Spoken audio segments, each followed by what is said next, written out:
bonjour, est-ce que tu peux te présenter en quelques mots s'il te plaît? Je suis Hélène Barrier, je suis plasticienne textile et donc pour la manifestation autour du Land Art de Tige, j'ai proposé une installation en textile, donc en laine cardée, qui est inspirée par les œufs des pieuvres. Alors, comment as-tu connu Tige? Je ne sais plus, je pense que c'est via le centre T-News et on s'est rencontrés depuis l'année dernière où devait déjà avoir lieu le festival. Alors, on est dans les murs à pêche. Qu'est-ce que les murs à pêche selon toi? Historiquement, je pense que tout le monde est au courant. Pour moi, c'est une sorte d'espace extraordinaire au milieu de la ville. C'est-à-dire qu'on est en plein milieu urbain, on sort d'un métro, on prend un bus et tout d'un coup, on est en pleine nature.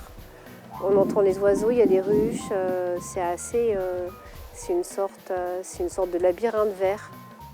Est-ce que tu peux nous parler un peu plus de l'œuvre que tu fabriques?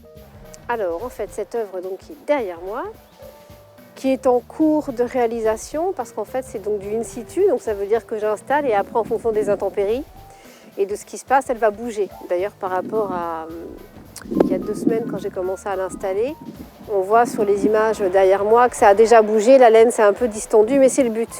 L'idée, c'est ça. En fait, moi, je m'inspire des architectures animales, des ruches, des nids de guêpes, des toiles d'araignée. Et j'essaye de faire aussi bien, en tout cas, de traduire ce que j'ai vu ou ce que les animaux ont fait. Là, en l'occurrence, je me suis inspirée des œufs de pieuvre. Donc, il y a de plus en plus de documentaires sur les pieuvres, donc c'est assez facile à repérer. Et en fait, elles font des grappes, un peu comme des grappes avec des œufs, on dirait des petits raisins. Et dans chaque petite cocon comme ça, il y a un petit poulpe. Et elles accrochent ces grappes un peu comme des guirlandes sur les rochers dans les grottes sous-marines.